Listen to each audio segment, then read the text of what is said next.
Hello and welcome to the AVForums podcast for Monday the 17th of December, and joining me on this edition is Steve Withers. Close your mouth please, Michael, we are not a codfish. Ed Selley. I treat my servants, subjects, children, wife with a firm but gentle hand. And Mark Botwright. Rosy cheeks, no warts. So welcome to the last podcast of the year. Woo-hoo. Thank God for that. No more Friday mornings at 10 a.m. for at least, what, is it 3 weeks? A few. I mean, to be fair, it's worth pointing out that for this last podcast of the year, you started the call, and within, I think, 90 seconds, you had all of us there. Yeah, which is the first time this year. It's the first time it's happened all year. So. Yeah, normally we're sitting waiting on Mr. Botwright because his machine takes forever. You set yours away yesterday, didn't you? 42. Yes, I started it with some time. That sounds like a bit of a cold. You got a bit of a cold, Mark? I have indeed. You know, I'm struggling through though. I'm a very brave soldier. You are indeed coming along and doing the podcast.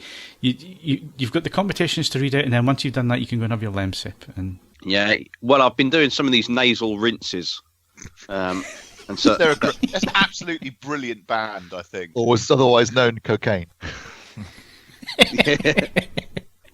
So you've been up to anything exciting, or you've been on your deathbed all week? I've been sewing my hats as homework. And occasionally trying to get them out of the way of, a nasal rinse that comes out about 4 hours after you've done it. Uh-oh. So, yes, all good fun. It sounds delightful. What have you been up to, Steve? What have I been up to? Anything interesting? I don't know, that's what I asked you. I had a Christmas lunch yesterday. That was quite nice. Did you actually go for a trad Christmas lunch, or was it simply a lunch at Christmas? No, it was a proper festive lunch. I always, if I'm doing a festive lunch, I always go trad. And even though I'm not particularly a big fan of turkey. I find that odd, because you've mentioned that in the past. It just seems weird. If you're not that big of, surely you'd wait for the main event, do it on December the 25th, and other times, see if they've worked something festive in there, but otherwise don't go full nuclear. You could do, but I just think festive menu, I'll go for the turkey. I think I had a salmon pate to start with, and again, I don't like Christmas pudding, so I went for a trio of chocolate dessert. It was very nice. Yeah, Christmas pudding is a punchline, and everyone else is in on the joke except me. I mean, you can't eat it for fun. And if it was so bloody marvellous, why is it not eaten at other times of the year? I mean, my favourite story about Christmas puddings, just as a brief aside, there was a story on a website years ago where this guy had been going over to a French exchange family, for a couple of years at various times, and always used to bring gifts. And one year, because he went at Christmas, they brought a Christmas pudding, and they sent a letter. A couple of weeks later, going, thanks for the lovely plant you sent us. We watered it every day, but unfortunately, it died. I mean. Fundamentally, if you're unable to recognise it as food, it's not food. Sorry.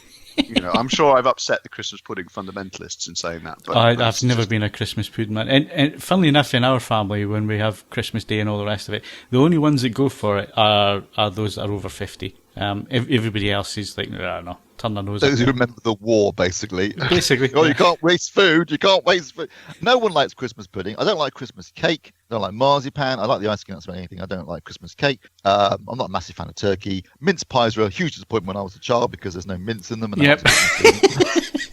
Basically, yeah. It's a sham. I thought it was interesting. I didn't know this, but Christmas crackers is a largely British phenomenon. British plus the Commonwealth, and like America, for example, they've no idea what Christmas cracker is. And I thought, I wonder where they came from then. And they were invented as a delivery system for bonbons, for sweets. The guy made them, and you pull them apart, and then with your bonbons inside. So they're originally called Christmas bonbons.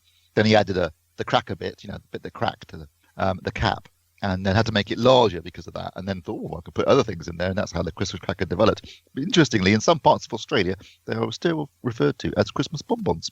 So, hang on a second. What do they do with crap jokes in America if they're not sticking them in crackers? Yeah. I don't know. But where do they get their little kind of miniature nail clippers from?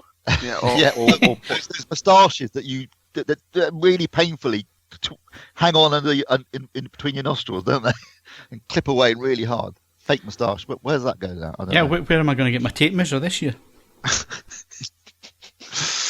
all these questions and more. If you are an American and you're listening to this with a growing sense of bewilderment, do get in touch.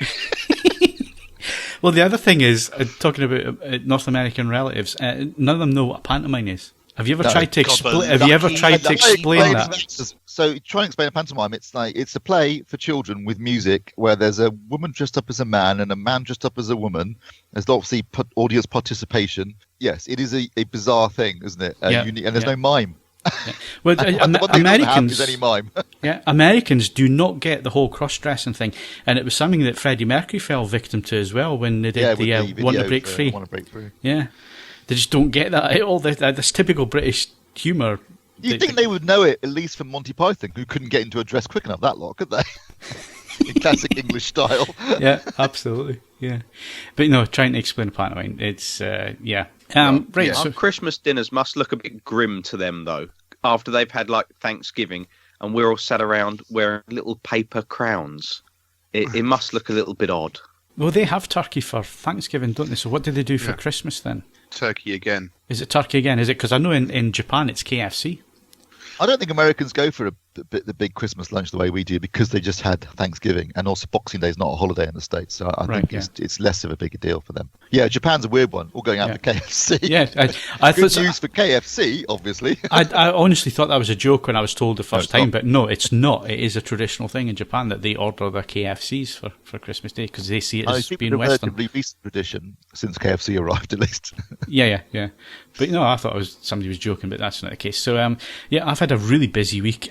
Still trying to review TVs. I've been reviewing 3 things at the same time and getting confused between each one. I can start right out. Yeah, exactly. Because I've gotten so far with the Samsung and I'm waiting on the firmware arriving. So it was supposed to arrive on Thursday. It only got here at 7 o'clock last night, 6:30, 7 o'clock last night. So it disappeared into the ether somewhere. So I've had to put that one on hold. Been working on 2 other TVs, and I'm now at the point where I need to calibrate those and get them set up and all the rest of it. So I'm at that stage at the minute. So but I'm getting confused backwards and forwards and all the rest of it. And because I've had to wait in for 2 days for a delivery that never turned up, I've got a shed load of things I need to get out and do as well. So today's written off as well because I've got everything that I've had to do all week. Doesn't feel very Christmassy here at the minute. I haven't felt Christmassy, but I've decided not to fight that. So it's fine. I went to the pub last night, which was good. But the result of that, we were talking last. Have you got your Go for it. No, I was just going to say, have you got your decorations up yet? I haven't got any decorations up in here. There's absolutely no point. No, I don't do the whole decorations thing because for Christmas I go elsewhere where it's all decorated. So I don't need to decorate my place. So no, I mean I went to the did the pub last night. We were talking last podcast about this being the last one, but it's 10:15 in the morning, and whilst I've got many problems, I'm not quite ready to Irish up this coffee. So I thought I'd go to the pub last night. I bought a toaster. That was exciting. Not least, I don't know if anyone saw on Twitter. It's a reflection of how I, going on to how we value stuff. I saw a copy of Beastie Boys to the 5 Boroughs in HMV on Oxford Street, ironically, down from 40 quid to 21. Had that like I did that on muscle response alone. My brain didn't come into it. Instantly picked that up and bought it. Spending £18 on a toaster was something that required an enormous amount of, deliberation and thought. Yeah, we've all been there. It's so priority-wise, I'm still off kilter. Might be the best word for that. Don't fight it, Ed. I'd live your life like that. That's the best way to live. So, and then also in brilliant news, I've been doing some turntable test work. This is a unique phenomenon to vinyl. The products are like Christine or batteries not included. Every now and again, they heal themselves. When I was moving earlier this year, I dropped a cartridge. It just rolled out of where I was trying to move it from place A to place B, and it dropped on the floor. And the next time I wired it all up and made it and ran it, it sounded decidedly unhappy. So I put it to one side and thought, I've got to get that serviced at some point. And on a whim, last night, I connected it back up again, and it's fine. So in the last 6 months, it's just sat there and made itself better. which I don't think most consumer electronics go in for. So yeah, that was quite an entertaining. Hopefully, show Ed for is the not boys. possessed by the ghost of somebody else, like in Christine. To be fair, it's very small and it doesn't have wheels. I think I can outwit it in a tactical situation, even if it is possessed. So I'll take my chances, Steve. If I'm honest, I'm just glad to have it. Anytime I have something like that, I always leave it after it breaks and then try it again 6 months later, just in case. There's a little part of your brain that says it might come back to life. Yeah, I dropped an MP3 player in a cup of tea. That's the most British failure event of all time. Did you then go and put it in a bag of rice? There seems to be this. No, I didn't know about that internet. trick. There's this internet myth that if you drop your phone down the toilet or anything like that, you put it in a bag of rice, seemingly, and it'll fix it. Oh, well, it will absorb the water. It may not fix the phone, but the rice. will and then absorb you'll the have a shitty bag of rice. Yeah. That's not much cop, obviously. Particularly if your phone went down the toilet, I definitely wouldn't eat the rice afterwards. But My phone's broken and this rice tastes horrible. Could this day get any worse? Yeah, I know. Right, okay then. Current competitions, what can we win, Mark? Okay, you can win a copy of Matangi/Maya/MIA on Blu-ray, and that competition closes on 20th of December. We've also got a copy of Once Upon a Time in China Trilogy on Blu-ray. That's an excellent one. That one closes on 26th of December. Then running into January, you can win an IOTA AVXP1 power amplifier. That one closes on 10th of January. And we've also still got the BenQ W1700 4K DLP projector, and that one closes on the 14th of January. As ever, all competitions open to eligible AVForums members resident in the UK. And do we have any previous competition winners? We have Duff Beer Drinker won The Handmaid's Tale Season 2 on DVD. He's won quite a lot of stuff. Yeah. I know, he's worked out which ones other people don't enter. Yeah. Sahedi 2012 won Shampoo on Blu-ray.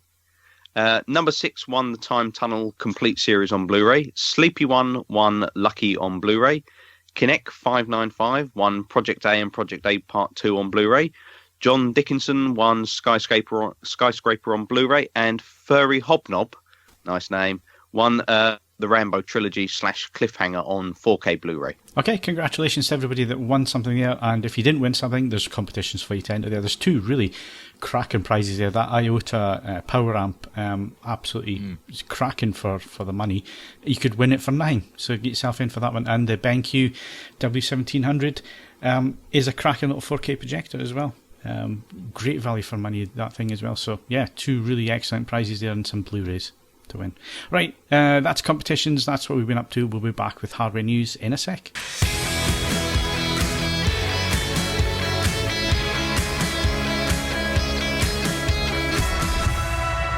Okay, so hardware news, and my thinking here for today was that we should roll ourselves back to the beginning of the year and work our way through and talk about the interesting products that we've seen, our favourite products of the year and so on. However, my mind cannot go back to CES. I have blocked that out of my memory banks for this year. I don't want to go and remember what that was like.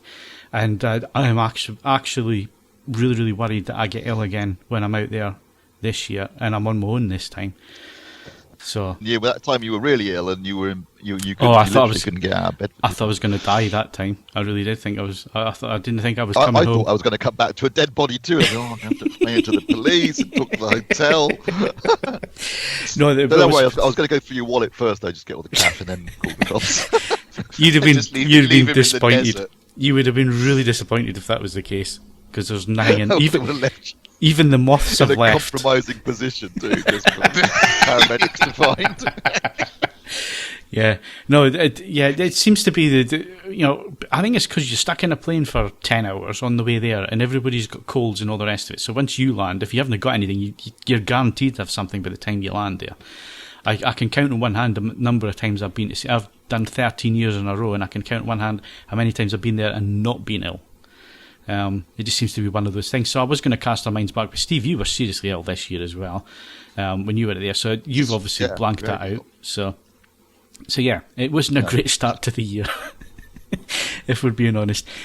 CES, there wasn't a great deal announced as well. So it was a bit of a strange one. It seemed to be a little bit of evolution and nothing revolutionary coming our way, really. I mean, Samsung hinted at micro LED, but there's been no substance to that rumour ever since. It's still a rumour. Nothing has been confirmed, and there's certainly, where we are now in December of 2018, we're no further forward than we were in January in terms of where is that technology, how long is it likely to be? Because what they said to us was it could be anything between 1 and 10 years. They were pretty vague on that front. Well, that is being really vague. Yeah, 1 to 9 years. That's what you get for some crimes, isn't it? But yeah, it sounded like a sentence, didn't it? 1 to 9 years. Okay. It's. I mean, obviously, it's obvious what their end game is. It's the question of how long it's going to take them to get there.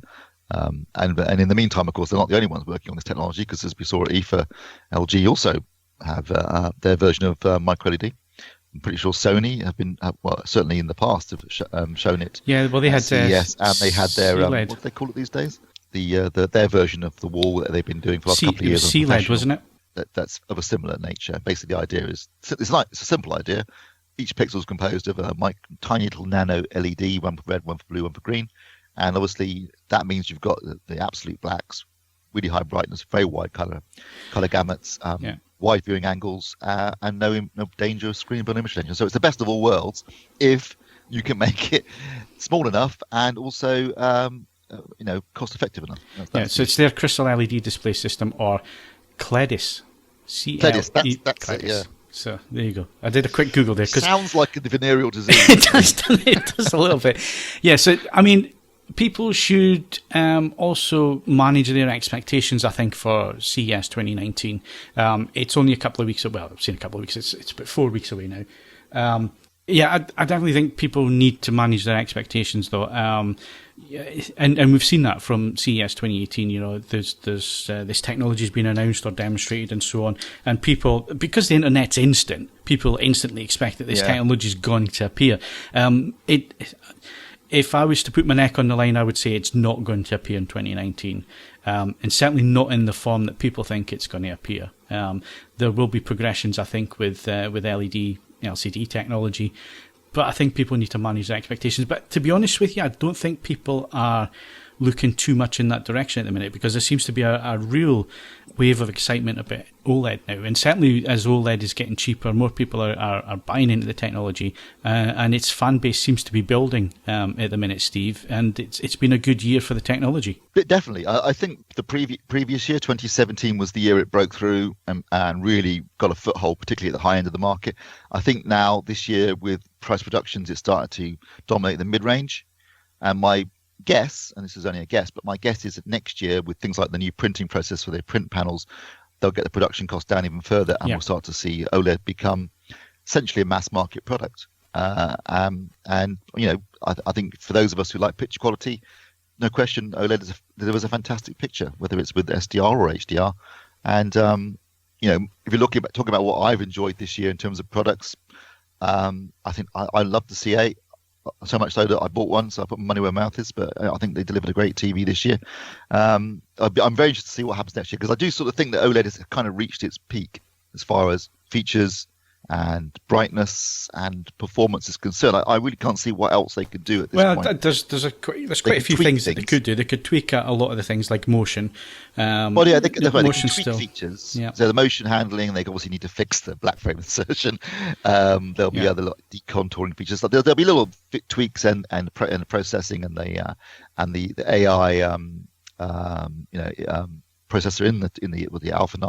I'm sure there'll be some tweaks there. But overall, as a technology, I think it's reaching it's reached maturity, and now it's a question really of getting the prices down so that more people can buy into OLED as a technology. I think it'd be wise to suggest that I think, and basing this on what we've been told in the interview 2 weeks ago from Danny Tak, he hinted to it, and I think we'll see it, which is smaller screen sizes.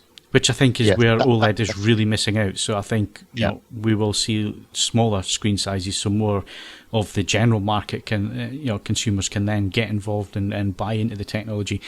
And I know that on the forums, most people go for large screens, but there are quite a large section of the forums community where 55 inches is still too big for some living rooms in the UK.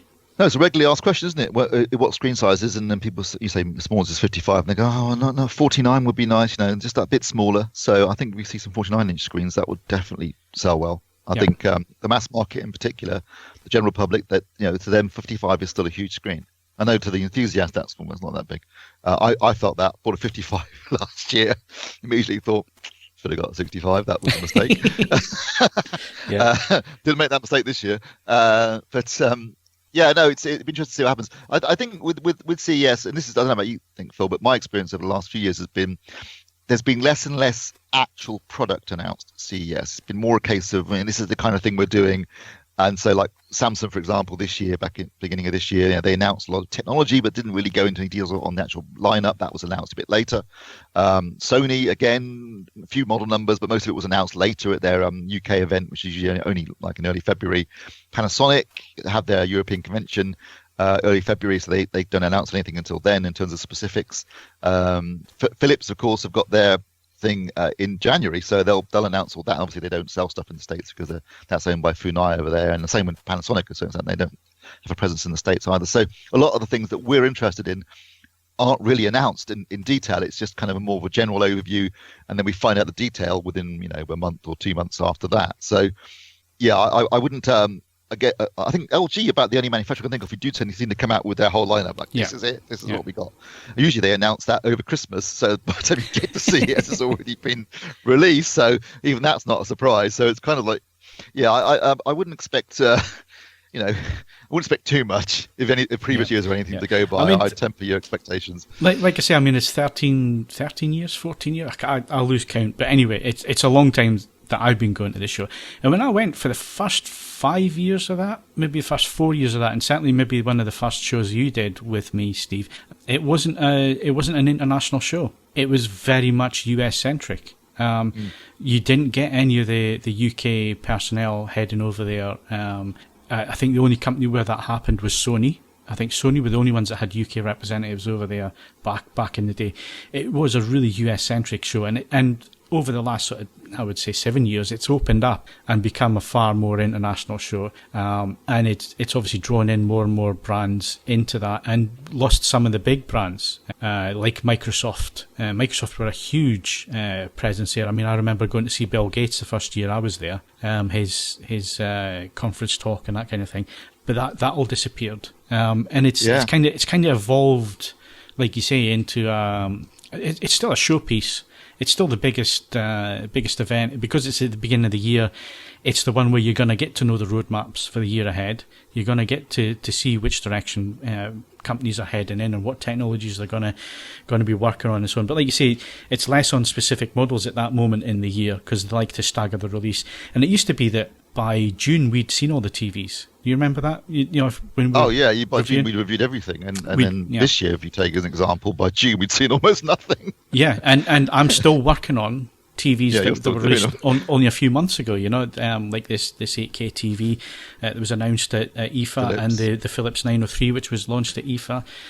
So I'm still working on stuff, and we're well into December. So yeah, it seems to be getting later in the year when things are getting launched, and it looks like you say, separate areas of or companies are looking at launching at different times. So your US division, some companies have withdrawn from the US. Some will launch earlier in the year, whereas in the UK we tend to launch a little bit into the summer now. And yeah, it's all changed. It's all changed, really, and it'll be interesting to see. Just in the 7 years I've been going, the audio side has just died a death, hasn't it?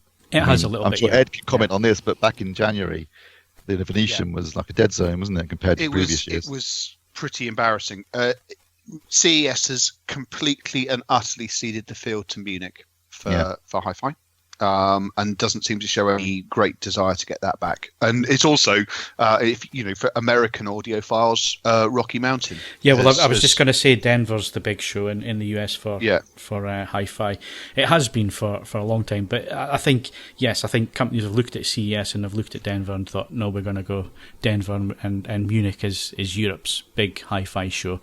I mean, Munich is the world's big hi-fi show. I mean, essentially, it is, in terms of new stuff, it always eclipses any of the others.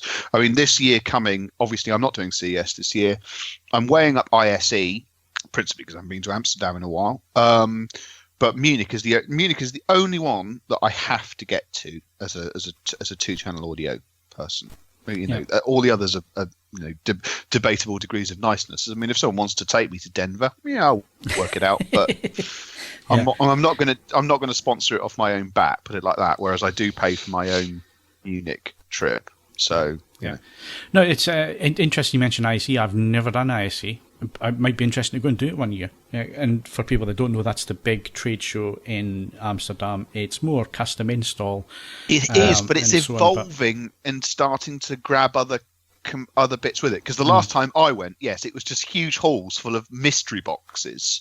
But brackets for hanging TVs on walls and lots of that. But there appears to be much more going on now. So given that, if I book something in early Jan, it probably won't end up costing me much more than Bristol.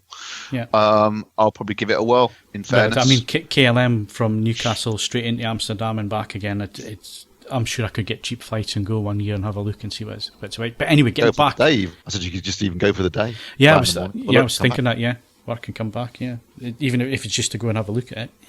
But anyway, getting back on track. So the year starts with CES, then you have all the trade shows and so on from the various companies, which we went through and did all that this year.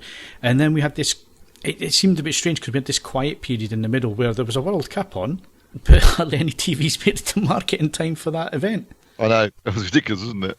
Yeah, it was really strange. We're thinking, we're going to get all the TVs in, we'll get them all in before the World Cup. Even the company that was sponsoring the World Cup, even the sponsor struggled to get the TV. So, that came down basically to panel availability. At the end of the day, there was a big black hole where people just couldn't get hold of the panels and so on. So, TVs were delayed in that respect as well. So that didn't really help, which is why we've seen things being to market a little bit later. But once the product arrived, I've got to say I have been really impressed with. I don't think there's a bad TV this year. There have been TVs with some issues that I've needed looking at, and hopefully some of those might get looked at and might get fixed. But on the whole, I've got to say I haven't seen any particularly bad TVs that are in the sort of mid to high level. The reason I'm saying that is I had to look at a cello and it was terrible. It was, for where we are in 2018, it was technology from 2012, 2013. It really hadn't moved the game on in terms of the budget side of things. But then Hisense have done really well this year, Steve, talking about World Cup sponsors and so on. And you had to look at their really cheap entry sort of level screens, the 6200, and it's impressive what you get for the money now at that end of the market. It was staggering what they could deliver for something that costs just over 300 quid for 50 inch TV.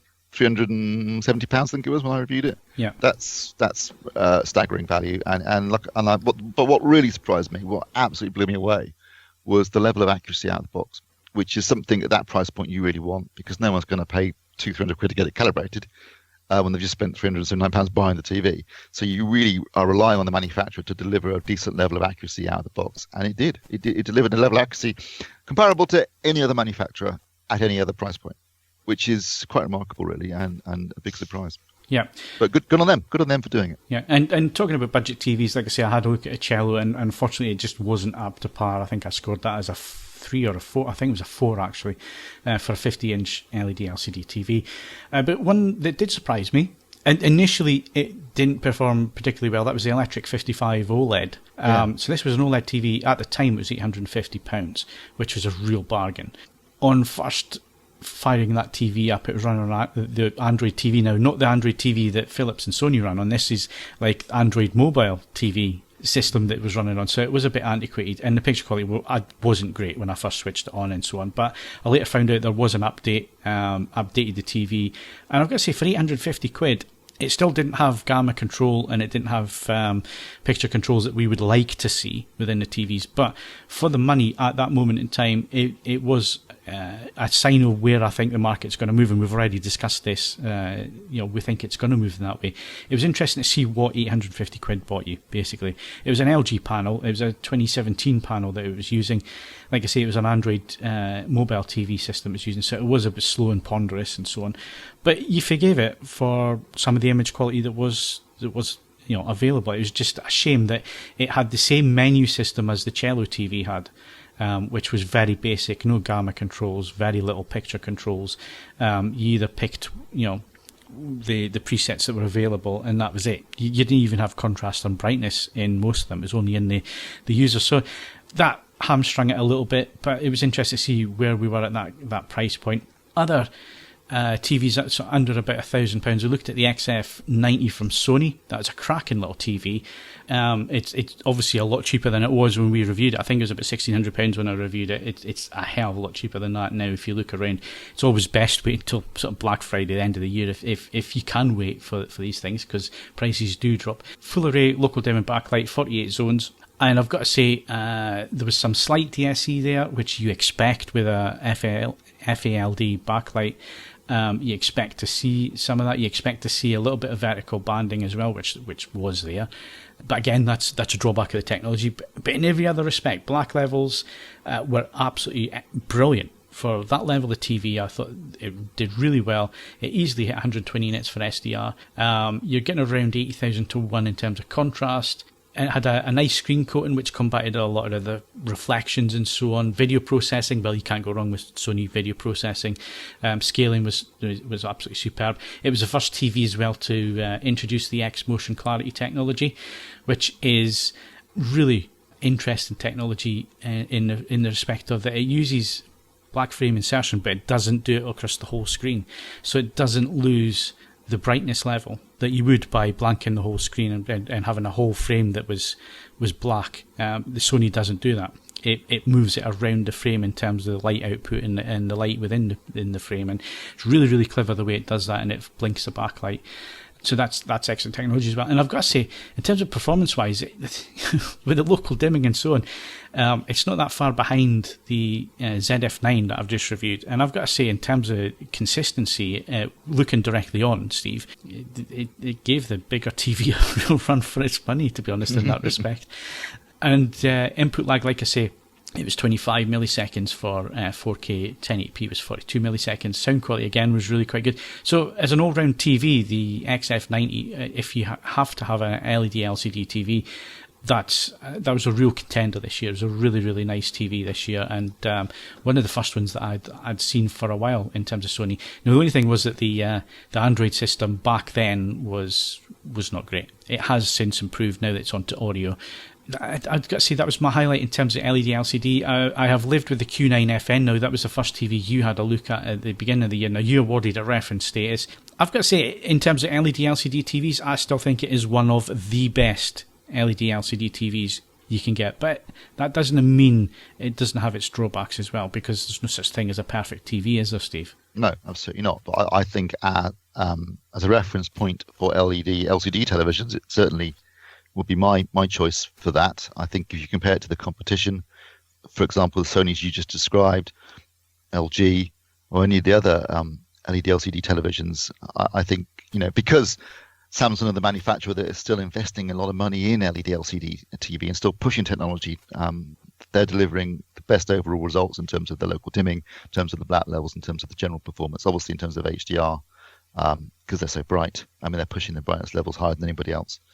Wide color gamuts, quantum dot, filters on the LEDs in order to give them those wider color spaces. There definitely would be my choice of, if you're saying LED LCD TV of the year, no question in my mind, that would be my choice. And I'm going to back you up there.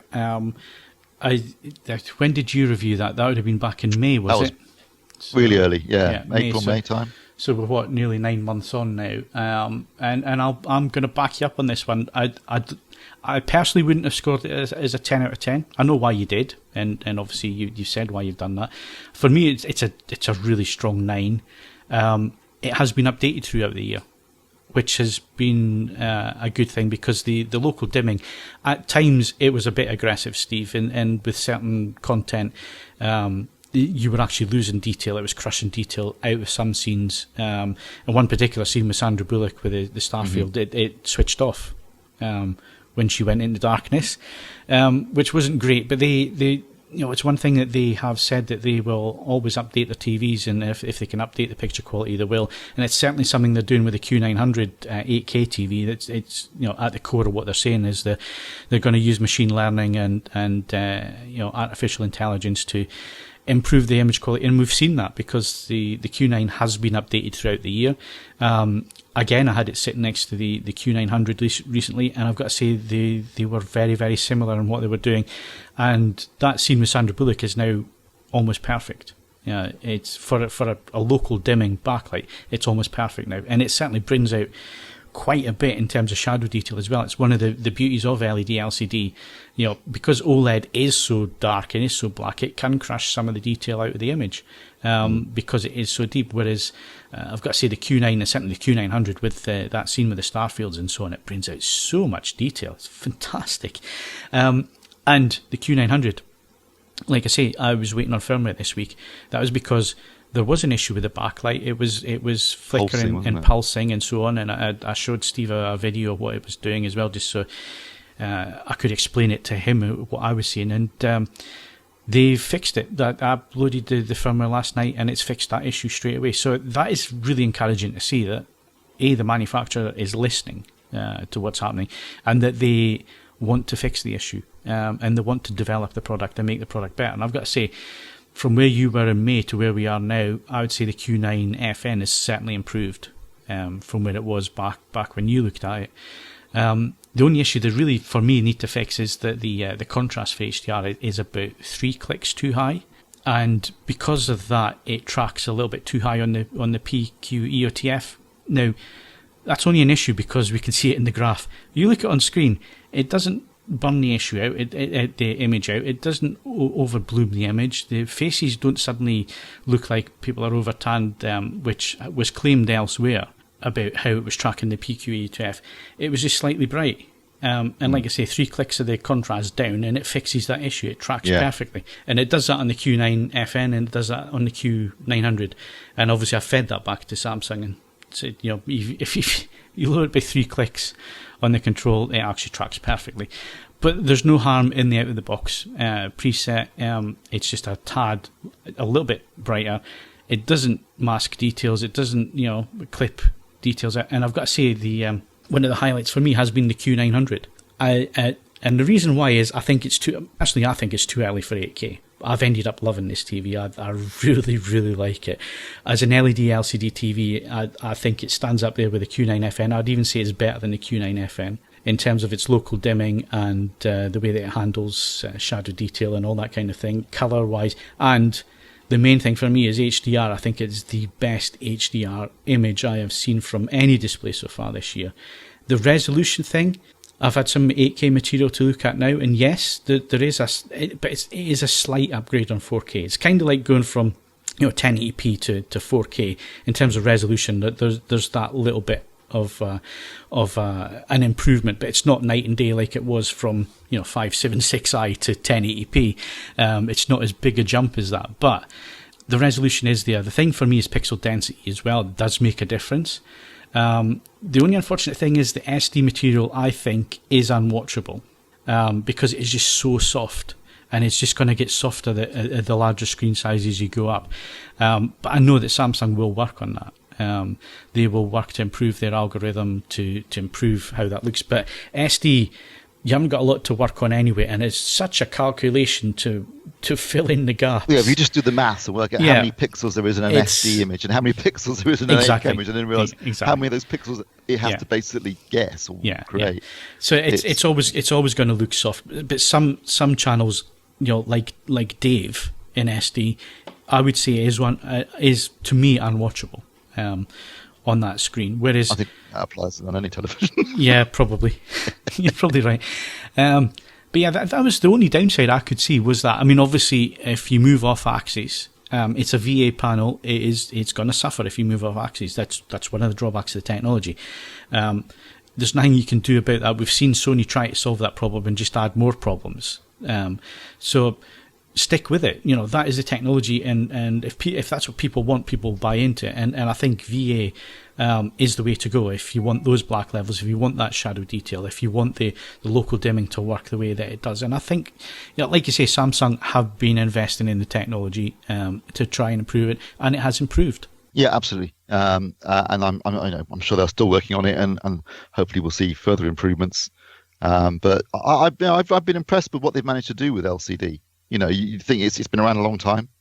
It's a mature technology, but they're still pushing it. And in some respects, like you pointed out, when it comes to things like HDR particularly, there was a clear advantage for that technology as long as they can deliver the local dimming effectively and keep the blacks black, the peak brightness and the wider color spaces, and the fact they can deliver those wider color spaces at higher brightness levels means that the HDR experience can be quite phenomenal.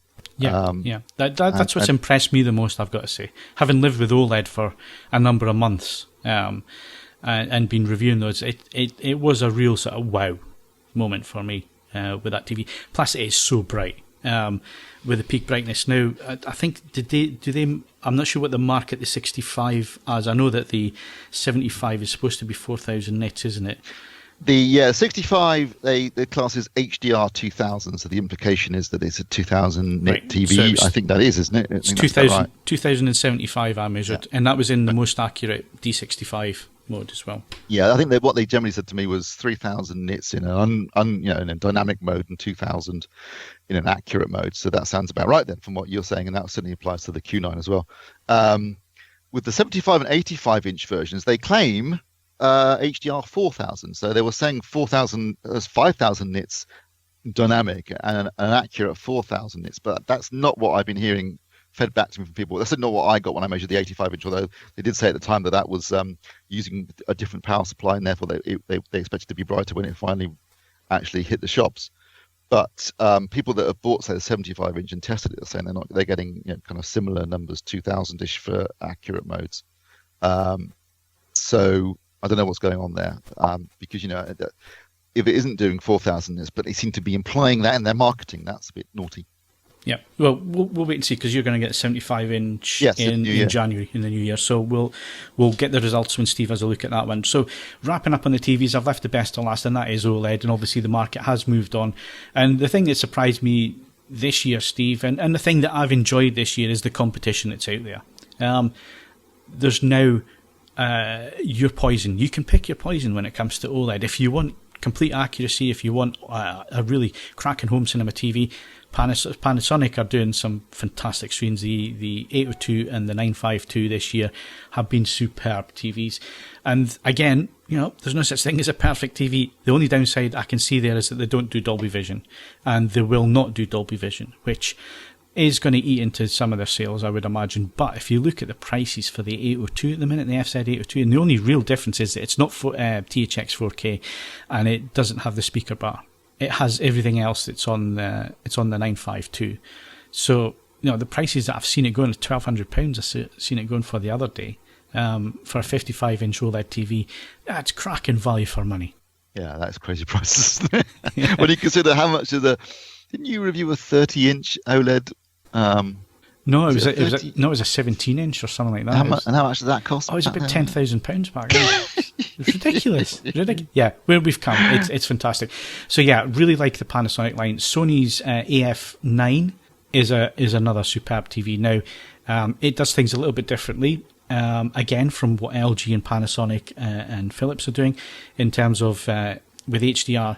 They're a little bit, the image is a little bit darker. It's not as dynamic in terms of visual pop, in terms of brightness. But what they're going for a more consistent image. So they're tone mapping slightly differently.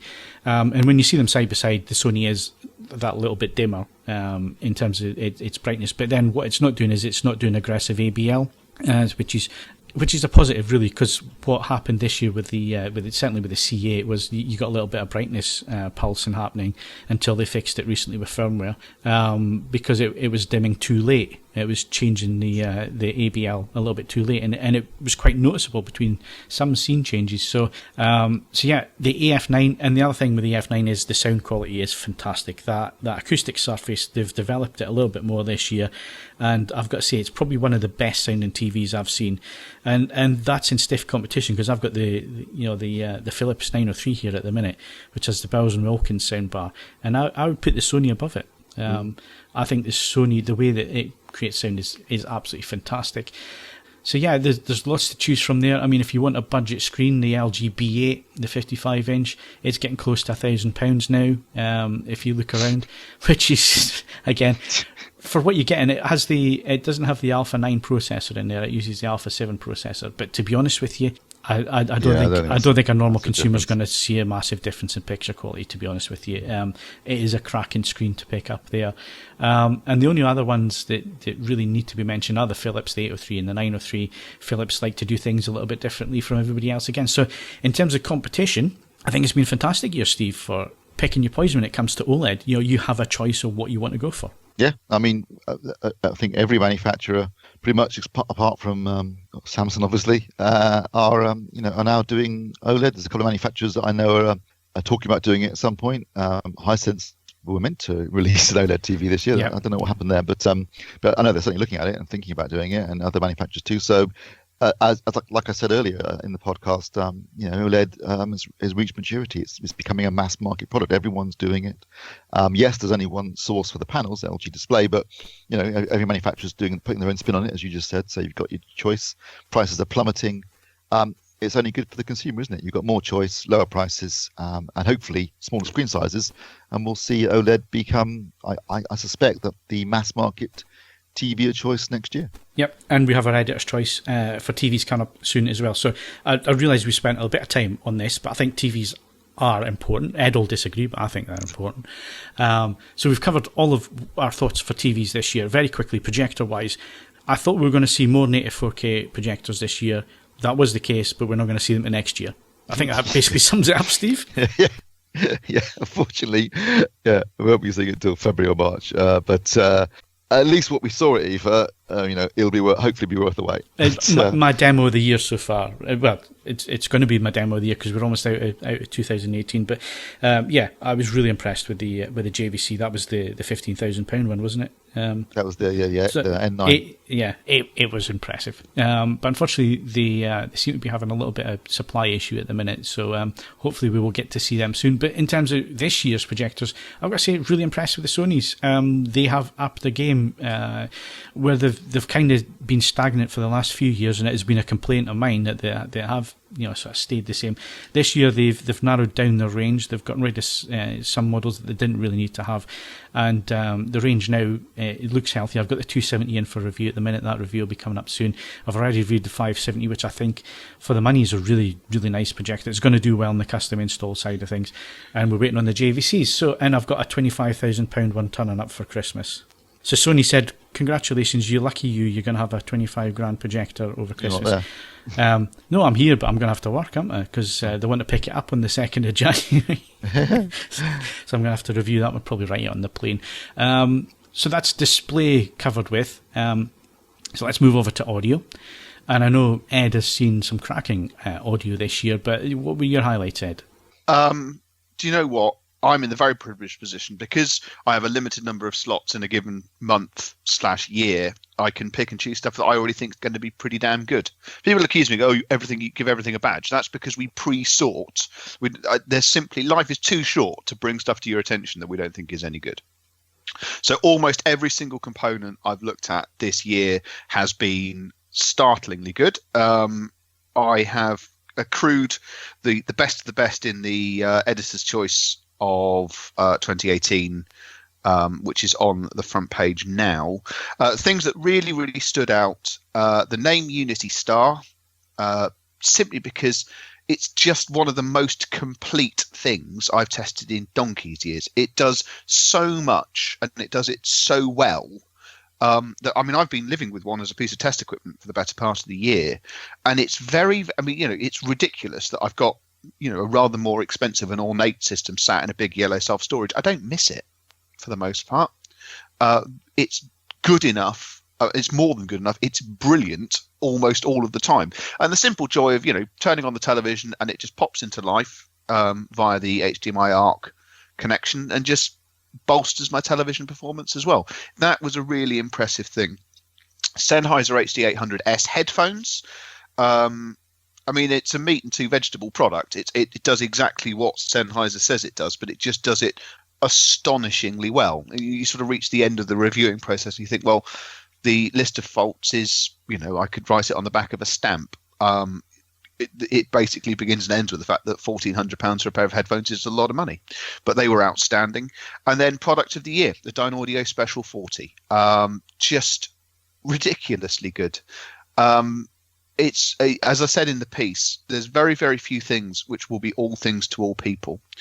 But honestly, provided that you have an amplifier which isn't, a single-ended valve design, so very low output, there are almost no circumstances where I can't see you being pretty delighted with how that Dynaudio performs. And then when it's time to turn it off and it just sits in the room, it's exquisitely well made, it's beautifully finished, and it's not very large, so it won't take up huge amounts of space. I have no need for what would be my 6th or 7th pair of loudspeakers, but I could, if someone said have a pair of Dynaudio Special 40s, I'd be delighted because they are unbelievably good. And if there's one, if you are shopping at anywhere near that price point, you've got to give them a listen, even if it's not historically been a brand that you were thinking, I'll go for that. They're just outstanding in every way, and that's why they grab the product of the year. And like you say, your time is limited, Ed. So out with what you've done for us at AVForums this year, you've been to a number of shows. You went to CES at the beginning of the year, you've been to Munich and so on. What's sort of blew your frock up this year that we haven't covered, but you've thought, damn, if I had the money? There's been a few things. There's a product that turned up yesterday, and it's a phono stage, so it does one thing. It simply boosts the level of a cartridge to the point where an amplifier can deal with it, and it does that, and it costs £4,000. But I am already composing a list of excuses why it's not going back quickly, because there are certain points when you have certain demonstrations with audio where this is, if you like, this is me making an excuse for the fact that we don't have the list of set standards that you guys do for picture and so on and so forth. There are points where beyond simple accuracy, a little degree of magic creeps in, and that was definitely one of those moments. But equally, another thing I've tested outside of the realms of AVForums, if you want the cheapest ultra high end experience that it's possible to do, you essentially need to shrink from the macro world of speakers to the micro world of earphones. I tested a pair of Audeze earphones, which cost, and I'm not making this up, £2,400. That's a stupid amount of money for a pair of earphones. But the rider to that is that if you wanted to replicate what they do in a full-size loudspeaker, I don't think you could do it for less than £50,000 or £60,000. They're just, what they are capable of doing is so extraordinary. I would, if you're ever in a position to give them a listen, just do so. Although be prepared to suddenly find yourself working out how you might part with £2,400. They if you wanted the one single thing, because it's the cheapest experience. I mean, the cheapest relative. It's the most affordable way I have ever had that experience of supernaturally good audio performance. And then otherwise, it's just, as I say, it's been a delightful year of product which is excellent, delivers excellent performance. As an industry, we're finally understanding that user interfaces matter and how you interact with the product matters and all the rest of it. And it for an industry, for a sector which did feel like it was circling the drain 10 years ago, I'm not going to pretend that things are golden. We still have a number of structural issues that we need to deal with, but there's just a lot of good product out there that is more than something that makes a nice noise. It's a joy to live with, to use. It has functionality beyond its simple levels and things like that. It's just it's something that was cracked in a number of other sectors years ago, and we finally got round to doing it ourselves. And it's quite refreshing to finally have that happen, because that's how we get new people through the door. Excellent. Good stuff. And very quickly, I mean, Steve went over Home AV last week in the podcast. If you want to know what our Home AV products of the year are, go and listen to last week's podcast. But quickly, Steve, you've also been in quite a number of demonstrations this year. You've been to loads of shows and that kind of thing. What's, that hasn't been discussed so far, what's been a real highlight for you and you thought, wow? Let me think. Well, you've mentioned some of them already, because I've got to say the N9 demo IFA blew my mind. I just thought it was amazing. Well, you went to demos. Yeah, well, you went and bought a projector in the back of it, didn't you? So. As we walked out the door of the demo. I've got to say that for me, I reviewed it a number of years ago, but I've just done the 390, the Arcam AVR 390. I think Arcam's AVRs, I'm constantly impressed with how good they sound. And what's amazing is that even if you get the 390, obviously you're not getting the Class G amplification of the 850, but otherwise it's exactly the same. The processing, the Dirac, all that stuff is identical. So it can either be, cost effective is relative. Again, it's 2,000 quid, but that's not bad for what you're getting. A cost effective AVR, a high end AVR, or you can even use it as a cost effective pre-pro, and then by amplification, something like, say, the IOTA. Beef up the amplification that way and still have all the processing. I think that's good. I think Dirac remains for me a remarkable tool. There's a new version now, Dirac 2.0, which I played with a bit, and it's meant to be easier to use, but I actually found it harder to use in some respects. But certainly the results you get are fantastic. Also, interestingly, Arcam has just added IMAX Enhanced, and I have got my hands on an IMAX Enhanced disc, so I'm going to do a little bit of investigation in that over Christmas and see what's what as far as that goes.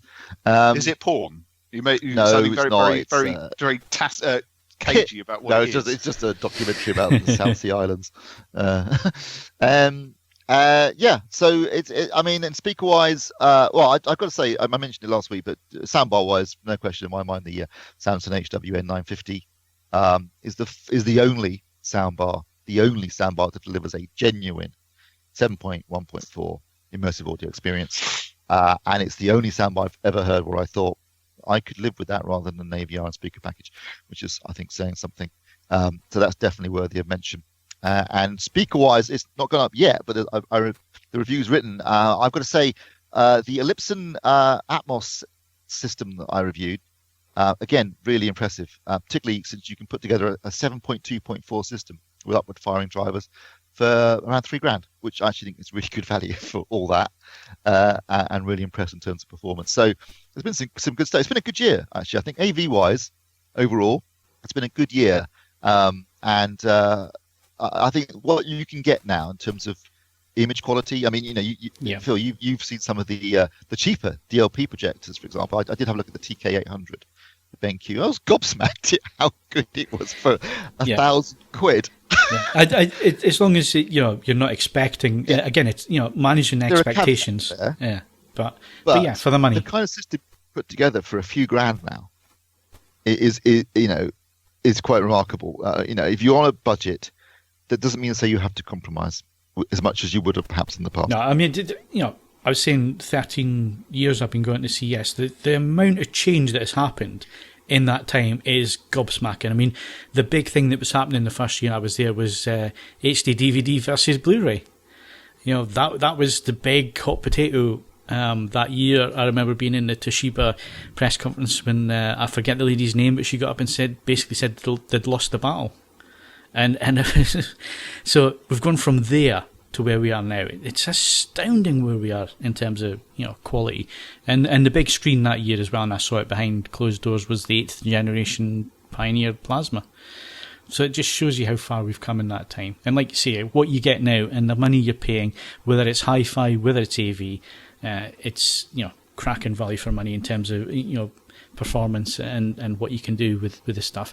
And it's just going to get better as we go on. The whole voice control thing, because I'm Scottish, I tend to steer away from it.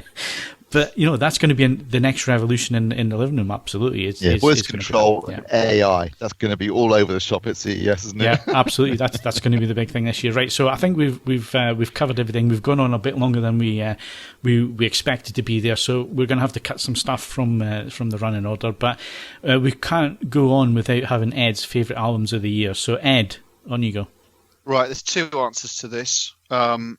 My favourite album of the year is not the best album of the year, because music, as we know, I mean, all performance stuff, music, film, the rest of it, it's about, your mood at the time and all the rest of it. My album of the year is Care by Twin Shadow, and it's not the best album of the year. In some ways, it's quite safe, but I still listen to it, and it still makes me extraordinarily happy. The best album of the year is a toss-up between two rather more intense things, both of which I've listed as albums of the month. Kamasi Washington's album, Heaven and Earth, it's jazz. It has moments of pretension. I think that's probably the best word for it, but it's just magnificent, and it's just something to listen to, and it's a piece of musicianship and composition, and just something where you need more than simple ability. You need a genuine spark of genius to make it happen. And then the other one was released just last month, the new Dead Can Dance album, Dionysus. It just, again, it's something that pulls you in. It's beyond simple ability. It has a spark of genius to it. But it's been a pretty good year for albums. I would say last year might have possibly pipped it, but most of the things I was hoping for have delivered on a good level, on a more mainstream level. The new effort from this year's effort from Churches didn't break any new ground, but it was a damn good listen. Orbital's album was exactly the same. It was, it sounded like an Orbital album, but it was good to listen to. Christine and the Queen's album, that did break some new ground. That was genuinely impressive. And then a genuine surprise, because I wasn't expecting anything from it at all, Manic Street Preachers, Resistance is Futile. Was, I really didn't have too much hope that they were going to pull something brilliant out. But it's a cracking album, a really emotional listen. It's a real grower, because the first couple of listens, and I am a huge Mannix fan. The same as Steve. I've been to see them live numerous times. I have every album they've ever done, most of the singles that they ever released, and so on. Certainly from a period of time. For me, the best album they ever did was Holy Bible. Without question, that is a work of genius as far as I'm concerned. I thought they were getting really, really samey, and sort of falling back on the same styles and so on. But I've got to say, it was a grower, and it's now one of my favourite albums of theirs. Absolutely. So yeah, if you have a listen and you think, oh, it's not too much, it is a grower. It grows on you, and I've got to say, it's one of my favourite albums now. Yeah, I would chuck in just my contribution would be the Blue Hour by Suede. I think it's a cracking album. Yes, actually, that was a surprise. Brilliant album. Yeah, real surprise, because I thought Night Thoughts was okay, but the Blue Hour is absolutely superb and really came out of nowhere. I thought, blimey, that's good. So that's worth mentioning. And also, I think I mentioned it on previous podcasts, but I absolutely love the Memphis recordings. Give out, but don't give up. I watched the documentary. Documentary's really good, isn't it? Yeah, I watched that and I went and listened to the album straight after, and I've got to say, absolutely brilliant. I love it when he listens to the tape and goes, why didn't we release this back in 93? Yeah, why didn't you? I think it's an amazing album. I can understand Ed's arguments for the actual album they released. It's as much of its time thing. In the same way, time. Whereas the original recordings seem almost timeless. They do. Why I prefer them. I'll be honest. I've just had a Primal Scream moment, because last night, after some beer, I encountered a copy of a first pressing of Primal Scream's Exterminator in Reasonable. That is just essentially, it's just an absolute wall of noise, and I've never heard it on vinyl. So it's like, okay, we'll pull that one in. But I mean, Kill All Hippies, what a tune, and what a message. So yeah, I'm looking forward to that. Should be good. But no, it's the thing about it is that the greatest thing about all of the music stuff, more than the films of the year and the rest of it, is that you don't need to put in any expenditure of effort at all. It just the streaming services. They're on pretty usually in the week of release. Have a listen and see what you think. And if you do want, and if you feel like you want to invest in it, there are more options than ever before. If you don't want to bother with physical media, there are more lossless download options than ever before. And if you do want to bother with physical media, CDs are dirt cheap, and the effort that's going into vinyl pressings just continues to improve. These are good times to be listening to music. I've got to say, Ed, I'm at a point now where I am listening to more music now than I have ever done in my life. And I used to DJ. Back in the day, but you see, I lost touch with it because I used to work in a place where you would hear the radio every day, so you got your music input, and like I say, I used to work weekends and that kind of thing, so I used to be really into the music scene. And then there was about 20 years where I had no interest whatsoever because it meant having to go and buy physical format or whatever to listen to and so on. I was never a big fan of CDs, and so I bought the odd one, but I kind of lost touch. I kept with bands that I liked, like Mannix and so on. But everything else, I kind of like go away. But because we've got streaming services now, because the quality is so good, if you want it, if you want hi-fi quality or lossless quality, you can get it. I am listening to more, and I'm getting more recommendations from yourself. I'm getting recommendations from the services I'm using. I'm finding new music, and I've got to say, I'm really enjoying listening to music again. Absolutely. Can I just also give one very quick public safety announcement? Underworld have released an album of drift. It's music for drifting, as in going round corners sideways. For the love of all things, don't listen to that whilst driving. Yeah, it's banned from the Mustang. I'm not going to incriminate myself by actually stating the velocity that I hit the other night whilst listening to it, because that would be very, very stupid indeed. But suffice to say, I have expunged it from my phone, and I will not be listening to it in the car again. That was ridiculous. But it's really weird because, talking about, when film scores set the scene, Underworld has actually perfectly musically encapsulated that style of moving around. It's really weird to describe it, but they have. It's on all the streaming services. It's called Drift Part 1. It's just don't listen to it whilst driving. Listen to it whilst having a cup of tea on your sofa. It's bloody marvellous. Just don't listen to it when moving because it's bad. Good stuff. Right, the bit we're going to have to drop is get your snake oil. That's going to go up over Christmas. I will keep tabs on it. If you want to participate and you're going to do it politely, I'll participate as well, and we'll see where we go from there. Okay, good, That's good the stuff. best I can say. Good stuff. Unfortunately, we've got far too much to discuss this week, so we're going to have to drop it. It's already going to be a very, very long podcast, this one. So next is movie reviews and news.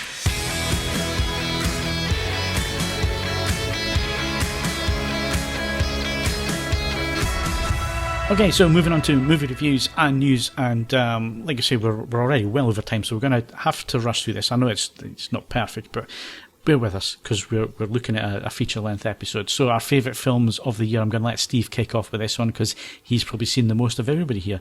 I have, and I've seen some great films. I'd say that I enjoyed all three Marvel movies that I saw this year. Black Panther was great. I really enjoyed Ant-Man and the Wasp. It was funny, and I thought Infinity War was amazing.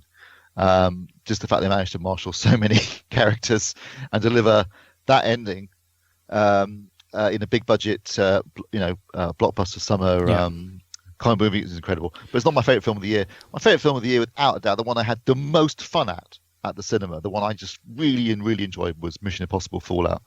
I thought it was fantastic. Completely, really surprised me. But I think Honest Trader did a thing recently. Tom Cruise is going to end up killing himself in one of these films if we're not careful, but he really does deliver an incredibly exciting, entertaining action movie, and I just thought it was fantastic. So that would be my favourite film of the year. I thought it was really good. Right, but I'm going to say Infinity War and Fallout are up there as my films of the year. Definitely, I think it's a tie because for me, I've never been one for Marvel movies. You guys will back me up on this one. I've never been a big fan. I loved that. I went and seen it twice at the cinema, which is unusual for me to go and see anything more than once. The same with Fallout. Really, really enjoyed that. I thought it was absolutely fantastic. And my guilty pleasure, the one that, it's not 100% accurate. It doesn't really tell his story and all the rest of it, but it was such an enjoyable experience. And that's Bohemian Rhapsody. I really enjoyed that film. I really enjoyed it. And I know it has its issues and all the rest of it, but for me, it's one of my guilty pleasures. So those are, up there. Those 3 films definitely for me this year. Ed, did you see more than 2 films at the cinema this year? No, I did see 2. I saw Ready Player One and Infinity War, and that's it. I look, it's not a medium that it's a long way to go. It's expensive and all the rest of it. Excuses. It's just me. I thought Infinity War managed to do something deeply impressive, which is as someone that hadn't watched every last bloody Marvel film, and almost certainly never will. Life is frankly too short. It still managed to keep everything together. I thought it was quite entertaining. I'll probably drag my ass to the cinema to watch the next one. So that I can't really say fairer than that, because it's good enough to encourage me to go.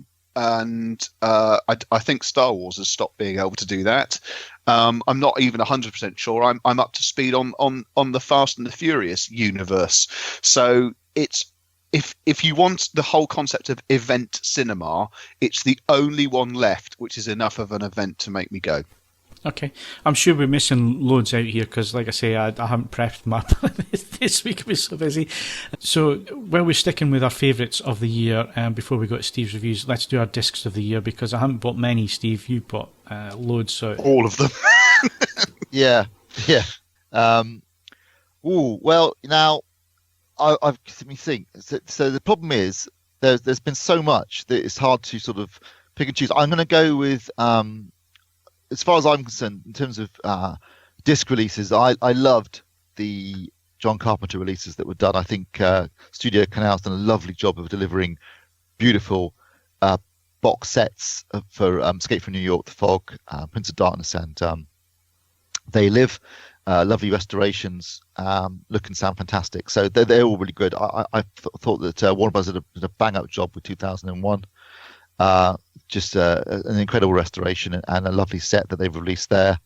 The Disney films, I know people have moaned about the soundtracks and that, but for me, Infinity War just looks as amazing on the small screen as it does on the big screen.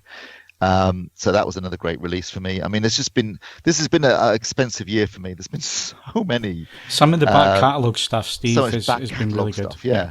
That it just starts to pile up. But I think what it does show, and I think this is key, is that don't write off discs yet. I think they're still selling well. I think that 4K Blu-ray has been a big hit, way more successful than I think even the studios and the manufacturers thought it would be. It's done better than Blu-ray did at the same point. Obviously, it's not fighting a format war, which helps. But I still think when we were talking about what you can get for your money now. When you look at the quality of releases we're getting now in terms of the picture quality, the sound quality, with immersive audio, the extras, they're not necessarily the extras we used to get. I think the average release now is, tends to have a commentary track, maybe some theatre scenes and some short documentaries, but you can still get good box sets. The John Carpenter stuff I was mentioning, talking about the 4K disc, the Blu-ray of extras, documentaries about the making of the films, and the soundtrack in these sets. There's still stuff out there if you want it. But the picture quality and sound quality we're getting now on films is just absolutely stunning. So just to wrap up, Steve, what is your AV disc of the year? So those are the discs that you've enjoyed. 2001. 2001. Yeah. Okay. Much better. Yeah, 4K restoration, a 8K restoration, of a 65mm print released in 4K with 2 choices of soundtrack, including the 1968 original 6-track release that was done for the film's 70mm release. All the extras that were available previously in a nice package with a book and everything. I love it. Okay, and if we're going to shake the room down and test our system, what's the best audio of the year?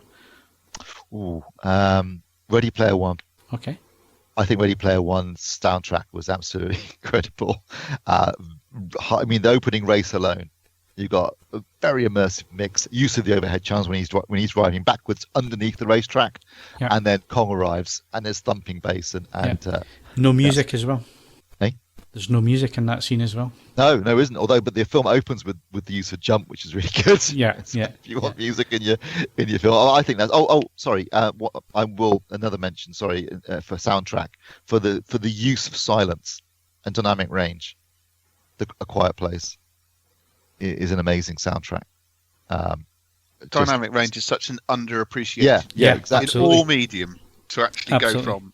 So A Quiet Place is an exceptional piece of work. But if you're going for the full no holds barred soundtrack experience, I think Ready Player One is incredible. Okay, excellent. So let's move to Mark then, and let's get our favourite games. Well, I'm saying ours. It'll be yours, Mark. Favourite games of the year. Well, I'll just jump straight to my game of the year as we're running out of time. Red Dead Redemption 2. I've been enjoying, but I did put it on hold because of the whole HDR issue that hasn't been resolved yet. But game of the year, I have to say, God of War on the PlayStation 4. Feels like a proper reboot that was needed. It's you lose the Blades of Chaos, the kind of chained weapons that you used to have. Now you've just got an axe, and it adds in an element of ranged combat, and so you have to have a more over-the-shoulder view. So close combat becomes more about parrying and rolling, and so there's less of a huge scale to the enemies that you're fighting. So instead, it's more about varying styles and attack patterns and that kind of thing, rather than just kind of a procession of gargantuan beasts that fill the screen. And it's a proper action roleplay game now with stats and XP and currency and skills and things like that.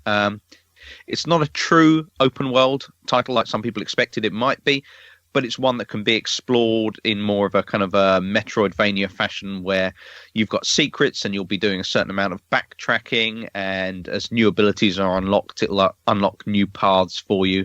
And I think they've done really well switching settings to Norse mythology, and this time you're kind of shepherding your son on a journey, so it's got an ally system, and a bit like The Last of Us, the relationship forms over the totality of the game, and the AI character is not a hindrance, so he actually helps out in combat scenes, and so therefore it feels like a proper journey, and it feels like the reboot that was needed. So greatly enjoying that one. Okay, thanks, Mark. So that's Game of the Year. So let's move to Steve, because Steve's been to the cinema. So we may as well get some reviews from him, seeing as he's spent the time going there. So what did you go and see, Steve? I went to go and see Mortal Engines and also Spider-Man Into the Spider-Verse. So Mortal Engines, if you've seen the trailer, that's what it's like. Giant cities rolling around on caterpillar tracks and wheels. It's all a bit silly, really. It's well made. Effects are very good. Hugo Weaving's always worth the price of admission. But it just felt like... it's a bit silly, really, and kind of over the top action. Wheels felt a bit silly. Over the top action. It's produced by and co-written by Peter Jackson, directed by Christian Rivers, who was second unit, I think, on The Hobbit, and did a lot of the effects work on Lord of the Rings. So it's competently made. It just lacked, a good narrative drive for me. It just felt, it's a 6 out of 10. It's once you get past the silly concept, it's enjoyable enough, but I suspect it's not going to make its money back. I like the critique over the top action, though. Like you're expecting Saving Private Ryan or something. Cities on wheels. Yeah. And also Spider-Man Into the Spider-Verse, which I absolutely loved. I'd give this 9 out of 10. I thought it was witty, clever, really very funny at times. Brilliant voice cast. The concept is a really clever idea, which is in it. You have Spider-Man as we know him, and there's a running joke where they keep going like, "I'm Spider-Man. I was bitten by a radioactive spider," blah blah blah, and they keep going, "We'll go over it one more time." Then so I was bitten by a radioactive spider, and now I'm Spider-Man. There's different Spider-Mans. There's a Spider-Man Noir, which is voiced by Nicolas Cage, is from the 30s. Very funny. He's in black and white, and it's lots of 30s, hard-boiled dialogue from him. Brilliant. They've all these different kinds of Spider-Men coming from different universes, different multiple universes. It's just a really clever idea of bringing together. If you go back over Marvel history, they've had lots of different Spider-Mans over the years, and they kind of bring them together in this multi-universe plot concept, which really works well. The animation itself is a really nice animation style that tries to replicate at times the look of comics, even down to sort of, when they used to misprint the 3 colors and this sort of stuff. It's just a really clever film, and you don't have to know a lot about Spider-Man to enjoy it. You can just go into it. They recap various things, even the films themselves, the ones they have made, get recapped to various times in humorous ways. It's a really fun, entertaining, at times even moving, really well done animated film about Spider-Man and his history. Really, it shows you what they what Solo could have been if they just let Lord and Miller do their thing, because they co-wrote and co-produced this film for Sony, and they did a brilliant job. It's everything I would expect from them. It's just very witty, at times laugh out loud funny, at times moving, clever piece of filmmaking. And if you've seen the Lego movie, you know what they can do when they're allowed to just like riff off of you think a film about the Lego blocks, that's not going to be very good. Actually, a film where it's anti-commercialism is even funnier when you consider the concept in it, what could have been a giant advert. And then this is the same kind of idea, let's riff off of Spider-Man. Yes, I think part of the joke is there's been so many Spider-Man films now, they've rebooted it 3 times, that they joke about that. It's really clever, and I recommend it highly. It sounds very similar to Teen Titans Go to the Movies, kind of very much a fourth wall breaking. Yeah, exactly. It knows, the audience that it's playing to. Yeah, absolutely. In fact, I was thinking about that when I came out of the film, and even down to having Nicolas Cage voicing. He does Superman in Teen Titans, which is kind of meta, because obviously he was supposed to play Superman and Superman Lives. There's also a Stan Lee. Isn't there a Stan Lee cameo in Teen Titans Go to the Movies? Yeah, he's animated in that. And there's also a Stan Lee cameo in this, which got a nice response from the audience. Because I think I'm expecting to see Stan Lee in, next year's Marvel movies at least, because I know he shot a load of cameos before his death, so it'd be nice to see him again. But yeah, he's in this as well. And it's a really enjoyable, fun, action-packed, clever, witty, intelligent piece of filmmaking from Lord and Miller. And all I kept thinking was, if they just let them make their version of Solo, Lucasfilm would not be in the shit they're in right now. Yeah. Okay, so that's at the cinema. What's coming up this week, Steve? Well, not so much this week, but this is over Christmas while we're away. We got Mary Poppins Returns, sequel to Mary Poppins, obviously, with as far as I can work out, perfectly cast Emily Blunt. This must be the longest period between the original movie and the sequel, is it? Quite possibly, yes. We're talking about 1964, so 54 years now. That's a long time. Yes, it will be interesting to see. I've seen some early reviews that have not been positive, but it's charmless. And also, I must admit, and this is something I do agree with, seeing the trailer, Emily Blunt's accent sounds like someone doing an English accent, which is bizarre because Emily Blunt is English. But anyway, she seemed like good casting. My choice, certainly, for Mary Poppins, but we'll see how it turns out. Amazingly, Didn't in the it get trailer. nominated for a... Sorry, but didn't it also get nominated for a Golden Globe or something like that before it had its full release? Yeah, a lot I know nominations appear to be for films that don't seem to have a release yet. But anyway, Mary Poppins Returns. I guess you know what to expect from that. Angela Lansbury's in it. I didn't even know Angela Lansbury was still alive. And Dick Van Dyke's in it. So Dick Van Dyke is still alive, which I also wasn't entirely sure about. Well, by the time of recording, yeah. At the time of job, recording, they're both still alive. So Mary Poppins Returns, that's coming out. We've got Bumblebee, which is a Transformers prequel set in the 80s about Bumblebee, the Transformer, and apparently the best Transformers movie ever made. Apparently, it's like a broken clock. Even a broken clock tells the right time twice a day. They finally managed to make a good Transformers movie, partly I think because it's not directed by Michael Bay. This is directed by Travis Knight, who made the excellent Kubo and the Two Strings. So this is apparently really, really good. And I might actually go and see it because I wasn't going to bother. I couldn't bother, but apparently it's actually made like an 80s movie as well, an 80s action film. It looks like it could be cute and funny, and with decent characterization. It's got a good director behind the camera, and apparently it is genuinely good. So that's a surprise. And also Holmes and Watson. I saw the trailer for this last night. Actually, it looked awful. In my opinion, I just like, obviously it's a comedic take on Holmes and Watson with Will Ferrell and John C. Reilly. Also coming out, which we're recording this on the Friday, it's available from today on Netflix. It had a very, very brief cinema release. It's been at quite a lot of festivals as well. It's being hotly tipped to win the Oscar for Best Film. It's Alfonso Cuarón's Roma. That's available on Netflix as of today, the day we're recording it. I'm going to watch it at the weekend on the big screen. Apparently, it's got an amazing Atmos soundtrack and shot in black and white widescreen. But apparently, it's a work of genius from Alfonso Cuarón, who's a director that I love. So I'm really looking forward to seeing that at the weekend in the comfort of my own home cinema, which is really nice. Okay, talking about which disc releases very quickly, Steve. What's coming out UHD and Blu-ray while we're away?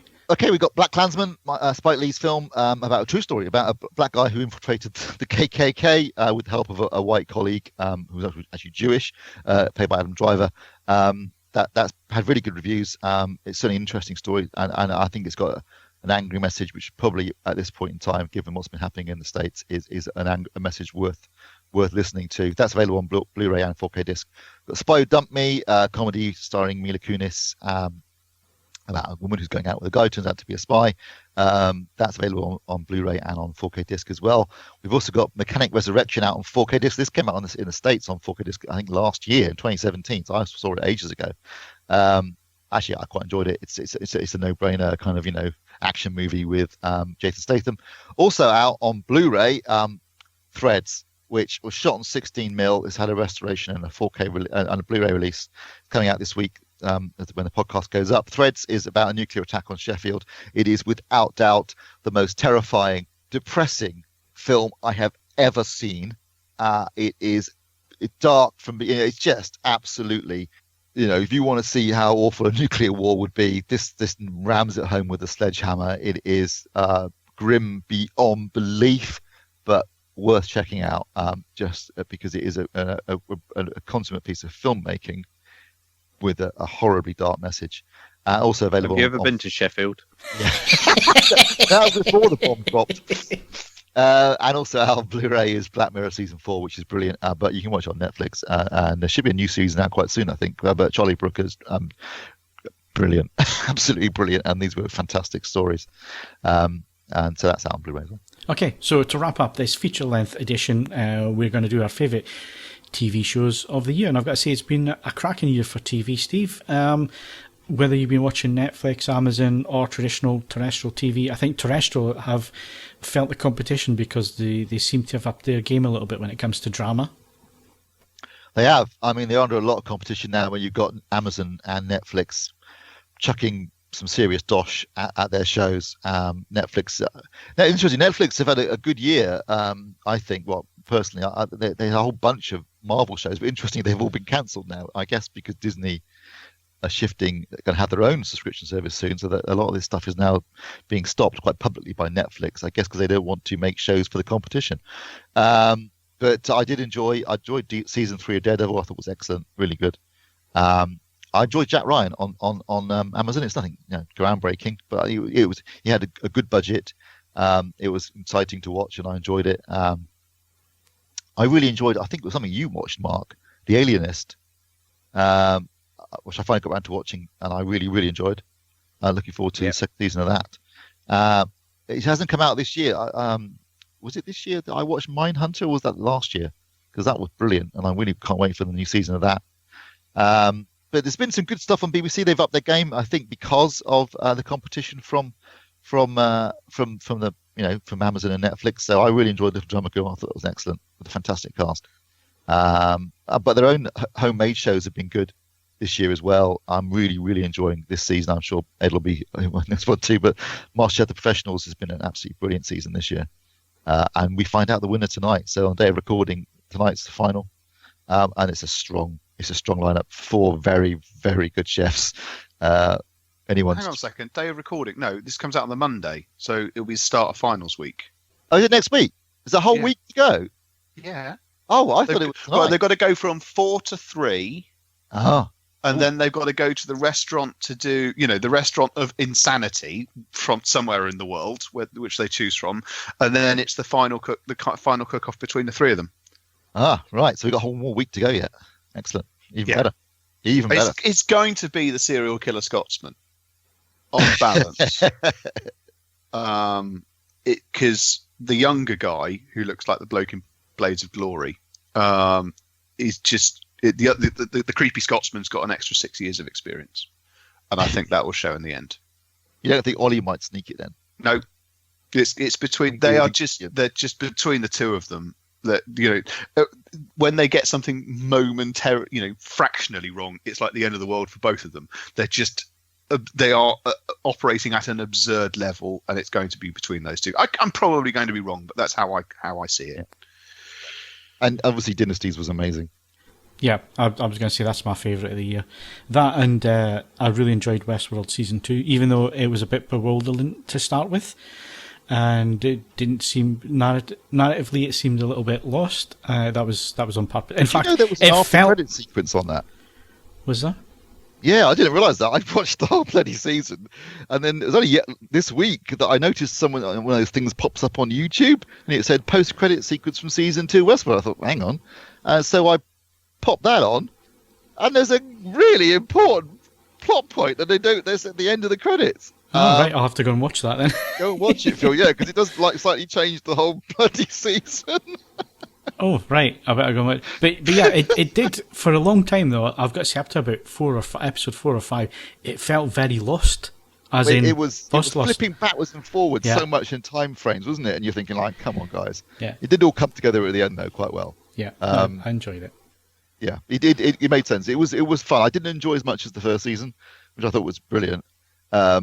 But it at least kept me interested enough to think, okay, I probably will watch Season 3. But yeah, this post-credit sequence is key. Okay, I better go and watch that. This is all very highbrow, but I'm just going to throw in a mention for the Model Railway Challenge, the most British programme of the year.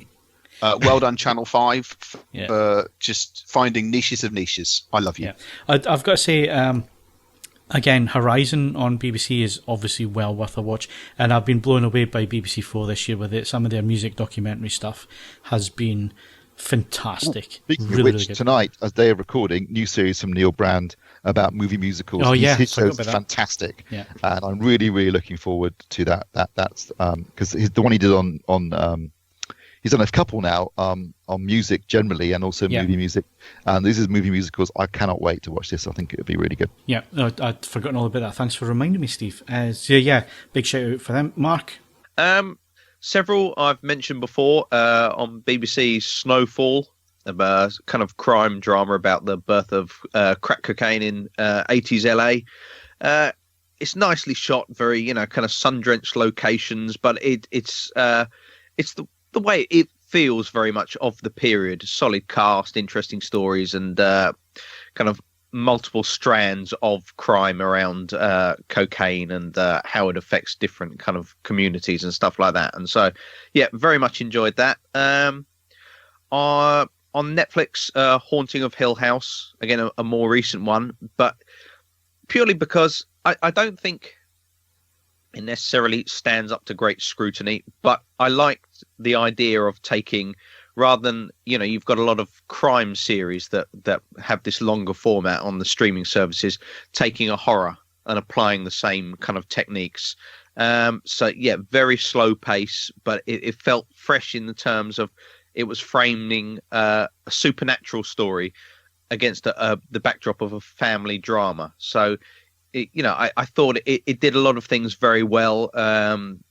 Lots of things like, the ghosts in the episodes that, I missed most of them, it turns out. And you see more than you think. You just don't process it. It's got a lot of things. It assumes a level of viewer intelligence, and so there's no excessive hand-holding. And other than that, Atlanta on BBC, the kind of comedy drama by Donald Glover, about a chap managing his cousin's rap career. It's very well observed. I think it was made several years ago, but it's kind of, it only came the other season was on Sky, so BBC's kind of a little bit behind. Yeah, but it's kind of very well observed. Occasionally a bit kind of absurdist comedy, but yeah, it's very kind of the now. It's kind of very meta in places, and yeah, I thought it was extremely intelligent. I like Danny Boyle's Trust as well on BBC. I know you didn't stick with it, Mark, but it grew on me, and it was worth the 10-hour journey in the end. Well, I think I might have to revisit that one. Yeah, no, you should. It's good. It is really good. Very clever. Beautifully shot too. Okay, well, I think there's only Ed left. So, Ed, have you got anything to add to the TV shows of the year? No, we've done them all. We've done them all. TV is great. Yeah, I mean, to be honest, let's face it, this is a good time to be watching television.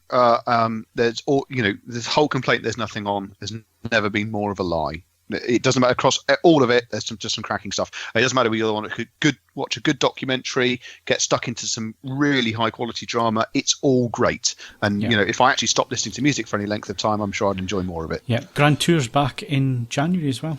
Well, it can't all be great, can it? And it's just been renewed for another season. So all this talk of it being cancelled, Amazon have renewed it, and they're getting rid of the tent, and it's all going to be films, which is what what I was looking for. So if they do that, I think it'll be a lot better than the studio-based stuff, which is it's never very good. But anyway, that is it for the podcast this year.